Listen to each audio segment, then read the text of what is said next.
평안하셨습니까? 예배를 지나 삶으로 우리 신앙이 나아가기를 소망하며 오늘도 인사드립니다. 6월 16일 화요일이죠. 매일 성경 오늘 본문은 고린도전서 10장 14절부터 11장 1절까지입니다. 성경을 읽겠습니다. 그런즉 내 사랑하는 자들아 우상 숭배하는 일을 피하라. 나는 지혜 있는 자들에게 말함과 같이 하노니 너희는 내가 이르는 말을 스스로 판단하라. 우리가 축복하는 바 축복의 자는 그리스도의 피에 참여함이 아니며 우리가 떼는 떡은 그리스도의 몸에 참여함이 아니냐. 떡이 하나요 많은 우리가 한 몸이니 이는 우리가 다 한 떡에 참여함이라. 육신을 따라 난 이스라엘을 보라. 제물을 먹는 자들이 제단에 참여하는 자들이 아니냐. 그런즉 내가 무엇을 말하느냐. 우상의 제물은 무엇이며 우상은 무엇이냐. 무릇 이방인이 제사하는 것은 귀신에게 하는 것이요 하나님께 제사하는 것이 아니니 나는 너희가 귀신과 교제하는 자가 되기를 원하지 아니하노라. 너희가 주의 잔과 귀신의 잔을 겸하여 마시지 못하고 주의 식탁과 귀신의 식탁에 겸하여 참여하지 못하리라. 그러면 우리가 주를 노여워하시게 하겠느냐. 우리가 주보다 강한 자냐. 모든 것이 가나 모든 것이 유익한 것이 아니오 모든 것이 가나 모든 것이 덕을 세우는 것이 아니니 누구든지 자기의 유익을 구하지 말고 남의 유익을 구하라. 무릇 시장에서 파는 것은 양심을 위하여 묻지 말고 먹으라. 이는 땅과 거기 충만한 것이 주의 것임이라. 불신자 중 누가 너희를 청할 때에 너희가 가고자 하거든 너희 앞에 차려 놓은 것은 무엇이든지 양심을 위하여 묻지 말고 먹어라. 누가 너희에게 이것이 제물이라 말하거든 알게 한 자와 그 양심을 위하여 먹지 말라. 내가 말한 양심은 너희의 것이 아니오 남의 것이니 어찌하여 내 자유가 남의 양심으로 말미암아 판단을 받으리요. 만일 내가 감사함으로 참여하면 어찌하여 내가 감사하는 것에 대하여 비방을 받으리요. 그런즉 너희가 먹든지 마시든지 무엇을 하든지 다 하나님의 영광을 위하여 하라. 유대인에게나 헬라인에게나 하나님의 교회에나 거치는 자가 되지 말고 나와 같이 모든 일에 모든 사람을 기쁘게 하여 자신의 유익을 구하지 아니하고 많은 사람의 유익을 구하여 그들로 구원을 받게 하라. 내가 그리스도를 본받는 자가 된 것 같이 너희는 나를 본받는 자가 되라. 고린도전서 10장 오늘 우리가 읽은 본문은 우상 숭배와 제단에 바쳐진 음식에 대한 가르침을 담고 있습니다. 우상 숭배하는 일을 피하라 이렇게 권면함으로 시작하죠. 이건 너무나도 당연하고 단순한 진리입니다. 십계명도 우상 숭배를 피하라고 권면하고 있죠. 이건 주님의 명령의 말씀입니다.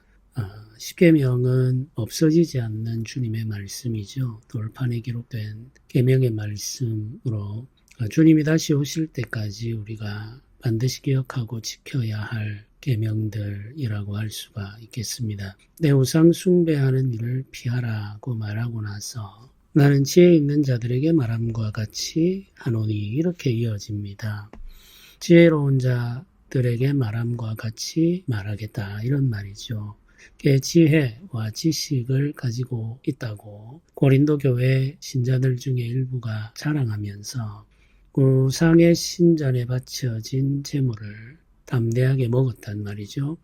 그 일로 말미암아 교회에 다툼과 논쟁이 일어나지 않았습니까? 지식 있는 자들은 우상은 아무것도 아니고 제사라고 하는 것도 아무것도 아닌 우상에게 바쳐지는 것이기 때문에 그 행위 자체도 의미가 없다는 겁니다. 하나님께서 주신 것이기 때문에 이 음식을 우리가 먹고 마시는데 아무런 거리낌이 없고 아무 문제도 될 것이 없다. 이런 지식을 가지고 있었던 사람들이 있습니다.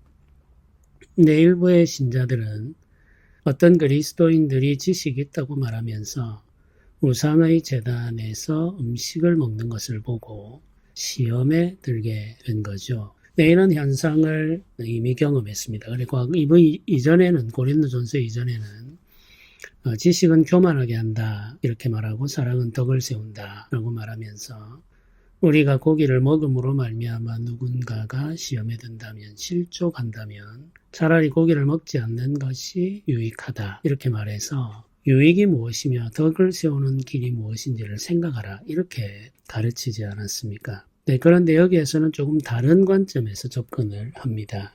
네, 이 관점은 좀 더 지혜 있는 사람들이 이해할 수 있는 관점이라는 뜻입니다.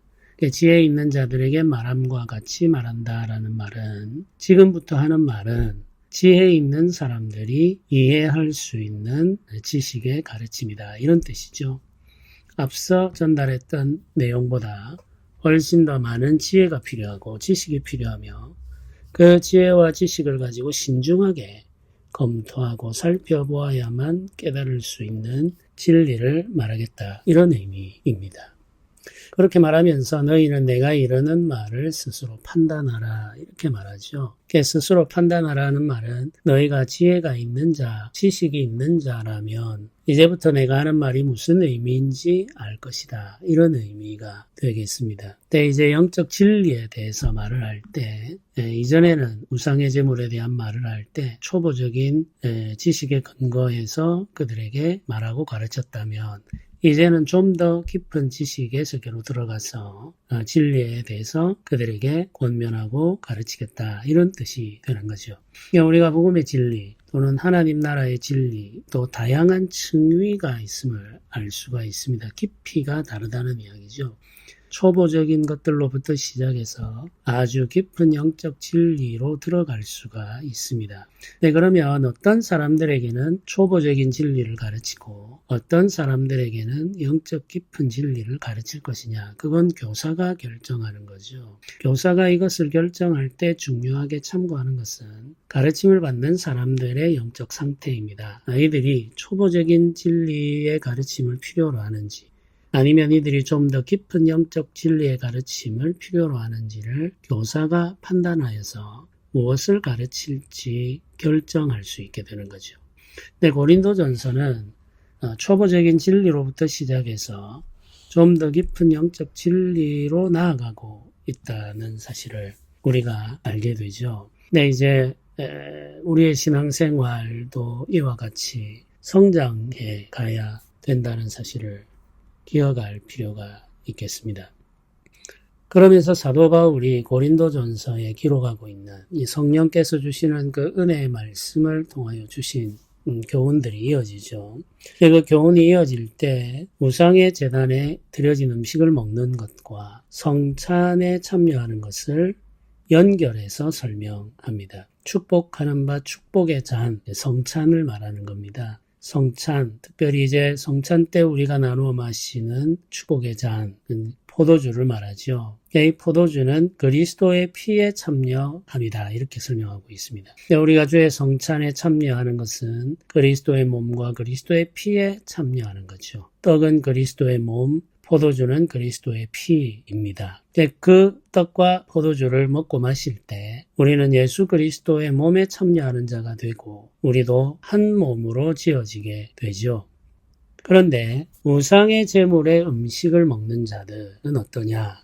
우상의 제물에 참여하는 자는 귀신과 교제하는 것이다. 이렇게 말을 하고 있습니다. 앞에서 이미 설명했던 것과 연결하면 이런 의미가 되겠죠. 우상은 사람들이 만든 것이고 그 우상은 아무것도 아닙니다. 그 우상이 아무것도 아니기 때문에 우상에게 드리는 제사와 제물도 의미가 없죠. 그 음식은 모두 다 하나님께서 우리에게 주신 식물들이죠. 제사를 드리는 행위 자체는 무의미하기 때문에 그 음식이 부정하게 되거나 하는 것은 아니기 때문에 우리가 그 음식을 먹어도 아무 문제가 생기지 않습니다. 그러나 우상을 만들고 우상에게 제사를 드리는 행위 자체에 영적 세계가 연결된다는 이야기죠. 우상 숭배를 하게 만드는 것은 악한 영들이 우리를 죄로 이끌기 때문에 일어나는 일입니다. 악한 영의 존재를 사도 바울은 이제 말하기 시작합니다. 악한 영의 존재를 고린도전서 10장은 귀신이라고 번역을 하고 있습니다. 성경에는 마귀, 사탄이라고 번역된 영적 존재도 있고 귀신이라고 번역된 영적 존재도 있습니다. 그러니까 이 악한 영들은 무리를 이루고 있음을 우리가 알 수 있고, 이 악한 영들의 세계에도 위계와 질서가 있다는 사실을 발견하게 되죠. 우두머리를 마귀 혹은 사탄이라고 말하고, 그 졸개들을 귀신이라고 말합니다. 그 우상 숭배와 죄, 그 이면에는 귀신들, 악한 영들의 역사가 존재하고 있다는 의미입니다. 이 악한 영들이 이미 이 우상 숭배에 깊이 관여하고 있기 때문에 우리가 우상 숭배와 우상에게 드려진 제물에 참여하게 되면 사실은 우리도 모르는 사이에 귀신과 교제하는 상황에 놓이게 된다는 사실을 설명하고 있는 거죠. 그러면서 아주 중요한 진리를 21절에 말합니다. 너희가 주의 잔과 귀신의 잔을 겸하여 마시지 못하고 주의 식탁과 귀신의 식탁에 겸하여 참여하지 못하리라. 이렇게 알려주고 있습니다.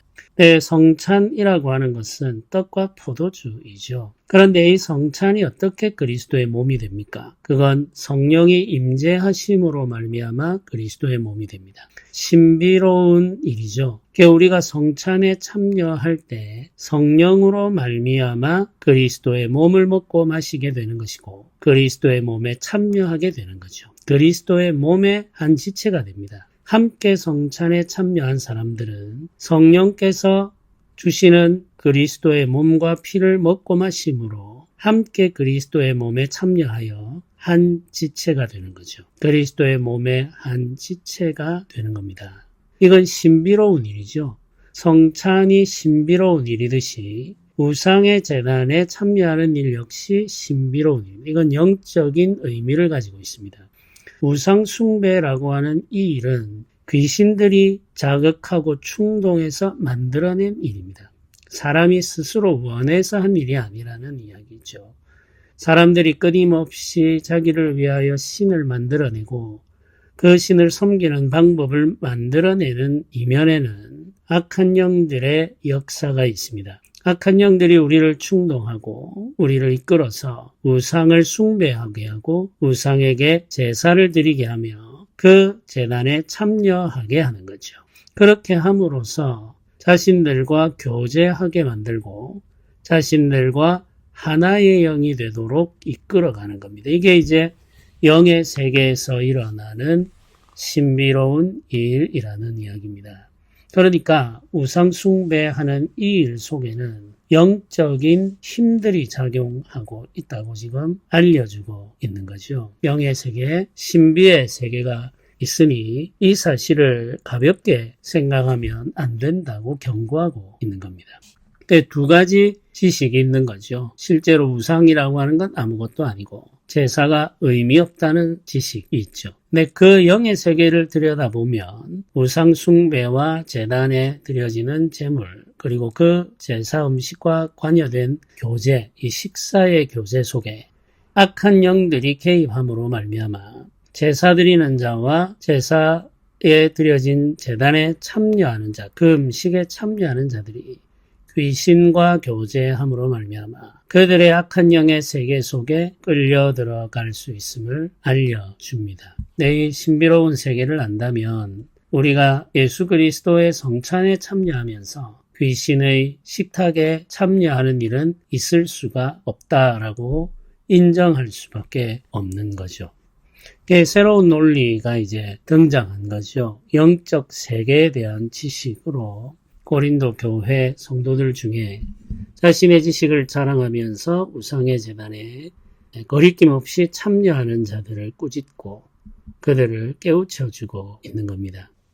네, 이렇게 이제 설명을 하게 되면 또 다른 질문이 생겨날 수밖에 없죠. 고린도 교회, 고린도라고 하는 이 도시에 유통되고 있는 고기들은 대부분의 경우에 우상의 제단에 바쳐진 것들이기 때문에 만약에 우상의 제단에 바쳐진 음식을 먹는 것이 귀신과 교제하는 것이 된다면 우리는 고기를 먹을 수 없다는 의미가 되는 겁니다. 시장에서 유통되는 고기를 살 때마다 확인을 해야 되는 거죠. 근데 이게 우상의 제단에 바쳐진 것인지 바쳐지지 않은 것인지를 확인해야 되겠죠. 근데 이제 장사하는 사람들은 사려고 하는 사람들에게 할 수 있으면 많은 것을 팔아야 되니까 누가 그것을 물을 때 그 사람이 그리스도인이라는 사실을 안다면 고기를 팔기 위해서 우상에게 바쳐진 것이 아니라고 말할 것이 너무나도 당연하지 않겠습니까? 그러면 모르는 중에 속임을 받아서 거짓말로 인하여서 우상에게 드려진 재물을 사서 먹게 되는 이런 일들도 충분히 발생할 수 있는 겁니다. 그러면 우리는 우상에게 바쳐진 음식을 먹으면 안 된다면 고기는 먹지 말고 살아야 한다는 말이냐, 이렇게 이제 문제가 질문이 될 수가 있는 거죠. 근데 그 질문에 대해서 답을 해줍니다. 25절에 이렇게 말하죠. 무릇 시장에서 파는 것은 양심을 위하여 묻지 말고 먹으라, 이렇게 말합니다. 묻지 말고 먹으라는 거죠. 그게 우상에게 바쳐진 것인지 아닌지 묻지 말고, 의심하지 말고, 확인하지 말고, 시장에서 유통되는 고기는 사서 먹으라는 겁니다. 자유롭게. 그러나 제단에 들어가서 제단에 바쳐진 것임을 알면서 먹지는 말라는 이야기죠. 이제 시장에서 파는 것은 양심을 위해서 묻지 말고 먹으라는 것. 먹어도 되는 이유는 땅과 거기 충만한 것이 주의 것이기 때문이라고 말합니다. 모든 것이 다 주의 것이고 주께서 우리에게 주신 음식이니 의심하지 말고 그냥 먹으라. 이것이 주님이 주시는 가르침입니다. 만약에 우리가 누군가의 초대를 받아가서 음식을 먹게 될 때 그 사람에게 묻지 말고 먹으라는 거죠. 이 차려하는 음식들이, 이 고기가 우상에게 바쳐진 것입니까? 아닙니까? 묻지 말고 먹으라는 겁니다. 그런데 만약에 우리가 묻지 않았는데 우리를 초대한 사람이 이 음식은 우상에게 바쳐진 것입니다 라고 말한다면 양심을 위하여서 먹지 말라는 거죠. 네, 이 양심은 나의 양심을 말하는 것이 아니고 우리를 초대한 사람의 양심을 위한 것입니다. 이 사람이 믿지 않는 자인데 우리를 초대하고 음식을 준비했는데 고기가 우상에게 바쳐진 것이란 말이죠. 그걸 우리에게 알려준다는 의미는 그들의 양심에 거리낌이 있다는 이야기죠. 그 양심에 거리낌이 있는 사람 앞에서 우리가 우상에게 바쳐진 고기를 먹게 될 때 그의 양심으로 말미암아 죄를 짓게 하는 일이 될 수 있기 때문에 그 사람이 이 고기가 우상에게 바쳐진 것이라고 말했다면 그 사람의 양심을 위해서 먹지 말라, 이렇게 말을 하고 있습니다. 이제 여기에서 한 번 더 이전에 이야기했던 진리를 다시 말하죠. 모든 것이 가나 모든 것이 유익한 것이 아니요 모든 것이 가나 모든 것이 덕을 세우는 것이 아니다, 이렇게 말을 합니다. 우리가 이제 우리의 자유를 추구하기보다는 이웃의 유익과 덕을 생각하면서 행동해야 한다는 사실을 한 번 더 강조하죠. 그리고는 31절에 아주 중요한 또 다른 원칙을 제시합니다. 너희가 먹든지 마시든지 무엇을 하든지 다 하나님의 영광을 위하여 하라, 이렇게 말하죠. 이건 아주 중요한 그리스도인들의 삶의 원칙이 되겠습니다. 우리가 하는 일들, 먹는 일부터 시작해서 우리가 하는 일들은 모두 다 하나님의 영광을 위한 일이 되어야 한다는 거죠. 우리는 예수 그리스도의 소유입니다. 하나님의 백성이죠.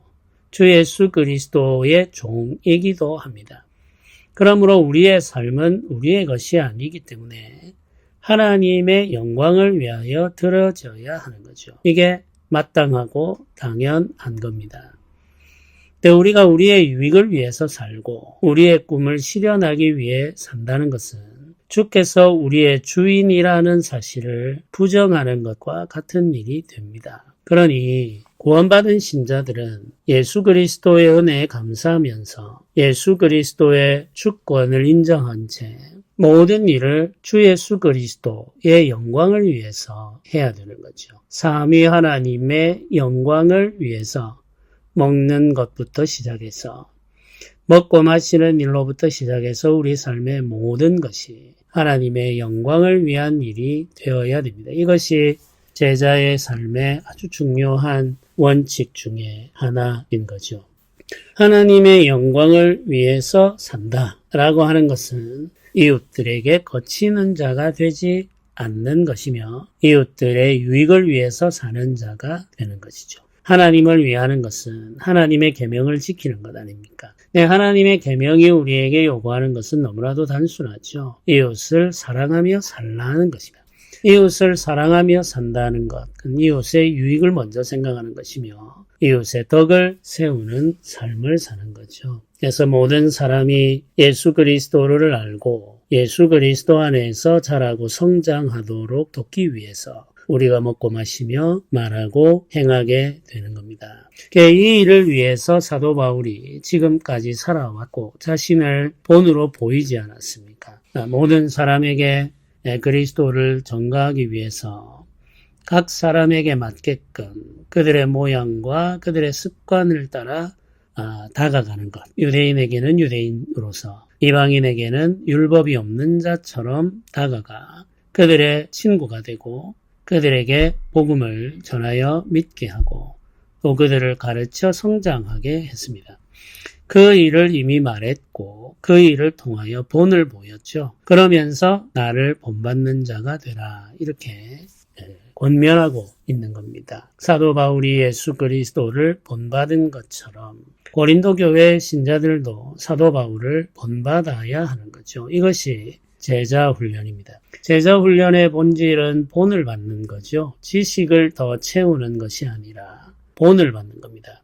함께 예수 그리스도를 본받아 살아가는 것. 그게 이제 우리가 추구해야 할 참된 제자 훈련입니다. 우리 교회는 제자 삼는 사역의 본질을 회복하기를 원하고 있죠.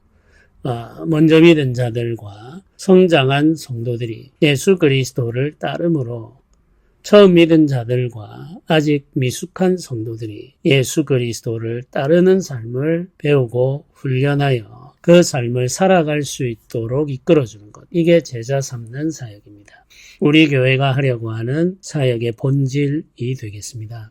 이 제자 삼는 사역이 우리 교회를 통해서 활발하게 일어나기를 소망하며 오늘도 기도하는 하루가 되시기를 바랍니다. 같이 기도드리겠습니다. 은혜로우신 하나님 아버지 감사합니다. 우리가 영의 세계를 알고 그 깊은 지식을 가지고 영이신 하나님을 섬기며 살아갈 수 있도록 인도하여 주시기를 원합니다. 먹고 마시는 일부터 우리가 하는 말들과 모든 행위들이 하나님의 영광을 이루며 나타내는 것이 되게 하여 주옵소서. 우리가 함께 예수 그리스도를 닮아가기를 원합니다. 주여 우리를 붙들어 주시고 우리를 새롭게 하여 주옵소서. 감사드립니다. 예수님의 이름으로 기도드립니다. 아멘.